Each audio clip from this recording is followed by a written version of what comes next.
Hello मेरे प्यारे भाई बहनों और दोस्तों। तो आज हम लोग इस वीडियो में प्रतिस्थापन विधि सीखेंगे जो कि बहुत ही इम्पोर्टेंट है। ठीक है, यह कक्षा 10 के लिए भी बहुत इम्पोर्टेंट है, यह हमेशा आता रहता है एग्जाम में। तो ठीक है, चलिए इसको बताते हैं। तो यहाँ दिया है आपका क्वेश्चन कि x प्लस 8y बराबर 19 और 2x प्लस 11y बराबर 28।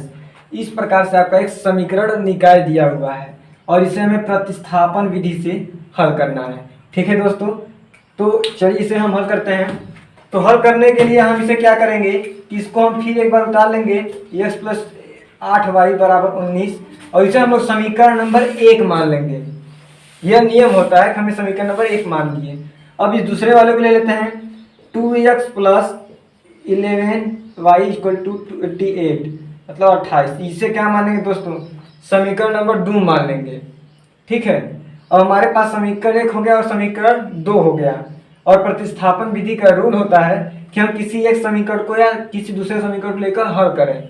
तो हम इसमें से पहले समीकरण को लेकर हल करते हैं। तो यहाँ लिखेंगे समीकरण 1 से, समीकरण 1 से ये वाले समीकरण को लेकर करेंगे।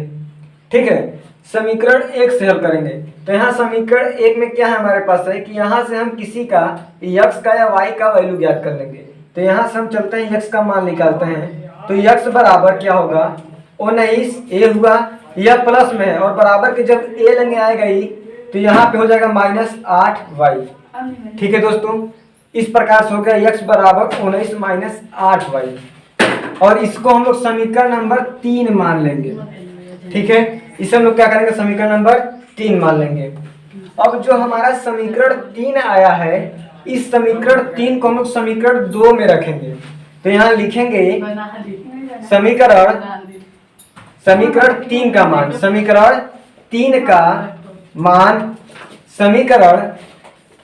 समीकरण 2 में रखने पे, समीकरण 2 में रखने पर, समीकरण 2 में रखने पर। ठीक है दोस्तों, तो इस प्रकार से हम समीकरण 2 में रखेंगे। समझ में आ रहा है जी, आना चाहिए। समीकरण 3 का मान जो है समीकरण 2 में रख रहे हैं। तो समीकरण 2 जो है मेरे पास यहाँ पे है और x की जगह पे यहाँ पे रखेंगे। तो यहाँ पे 2 हो गया, यहाँ पे लगा है गुणा, तो यहाँ मान लीजिए गुणा कोष्टक लग गया। x का मान कितना है, 19 -8y है। ठीक है दोस्तों, इस प्रकार से हो गया। अब इसे घेर देंगे और यह प्लस 11y बराबर 28। ठीक है, इस प्रकार से आपका हो गया। अब क्या करेंगे कि यहाँ से हम इसका इसमें गुणा करेंगे तो 19 दूनी 38 हो गया आपका, माइनस 2 8 16y। ठीक है दोस्तों, इस प्रकार से हो गया प्लस 11y बराबर हो गया आपका 28। ठीक है, यहाँ से आपका इतना हो गया। अब क्या करेंगे कि ABCD वाले को एक तरफ कर देंगे और अंक वाले को एक तरफ कर देंगे। तो ठीक है भैया, इसको कर लेते हैं। तो जैसे करेंगे तो यहाँ से क्या होगा, -16y, उसके बाद प्लस 11y। यहाँ से क्या हुआ, ABCD वाले को एक तरफ कर दिए और अंक वाले को एक तरफ कर देंगे। तो मतलब 28 यह प्लस में है, बराबर को लेने जाएगा तो यह किस में होगा, माइनस में, मतलब 38। ठीक है, इस प्रकार से हो गया दोस्तों। अब यहाँ से क्या करेंगे कि माइनस और प्लस, प्लस माइनस होता है माइनस मतलब घटाना, और 16 में से अगर 11 घटाएंगे तो मेरे पास बचता कितना है, 5। इस प्रकार से हो गया 5y। और यहाँ पे बड़े अंक का चिन्ह ले लेते हैं। तो यह बड़ा अंक कौन सा है, माइनस का, तो यहाँ -5y बराबर।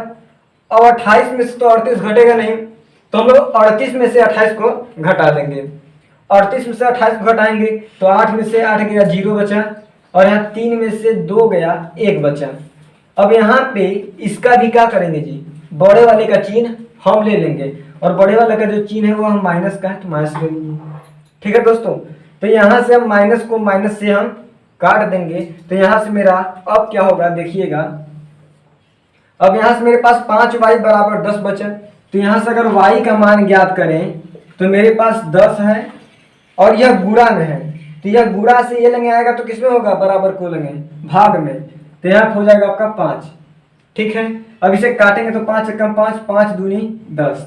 अब यहाँ पे आपका y का जो मान है वह आ गया आपका 2। ठीक है दोस्तों, y का मान कितना आ गया, 2 आ गया। अब क्या करेंगे जी, अब करने का सिंपल तरीका यह है कि y का जो मान है वह समीकरण 3 में रख देंगे। y का मान समीकरण 3 में रख देंगे। तो यहां लिखेंगे y का मान समीकरण 3 में रखने पर अब समीकरण जब 3 में रखेंगे तो देखिएगा क्या होता है। यहाँ पे x है, बराबर है तो बराबर लगा दिए, 19 माइनस 8, और यहाँ पे लगा है गुणा, तो यह गुणा का चिन्ह लगाएंगे और y का मान कितना है, 2 है, तो यहाँ पे अपना 2 रख देंगे। ठीक है दोस्तों, इस प्रकार से हम रख देंगे। समझ में आ रहा है जी, आना चाहिए। अब देखिएगा x का वैल्यू ज्ञात करेंगे अगर हम, तो 19 आगे ऐसे ही लिख देंगे, फिर माइनस लगाएंगे, 8 दूना 16, इस प्रकार से आ गया। अगर हम यहाँ से x का मान अब निकालें तो 19 में से 16 गया, आपका हो गया 3। तो इस प्रकार से दोस्तों यह जो समीकरण है, यह हमारे पास जो निकाय दिया था, यहाँ से हमारा x का मान 3 आ गया और y का मान 2 आ गया।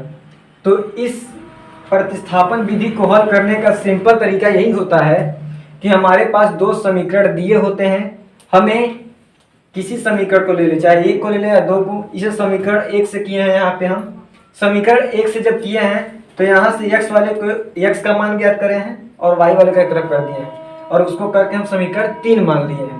समीकरण 3 मान करने के बाद क्या करेंगे कि समीकरण जो 3 है, समीकरण 3 का ही मान समीकरण 2 में रखे हैं, तो यहाँ पे समीकरण 2 में रखे हैं तो इतना आया है। उसके बाद हमारा y का वैल्यू 2 आ गया और x का वैल्यू 3 आ गया। इसी प्रकार से आपको प्रतिस्थापन विधि करना है। ठीक है दोस्तों, तो यहाँ से हमारा अतः x बराबर 3 और y बराबर 2 होगा।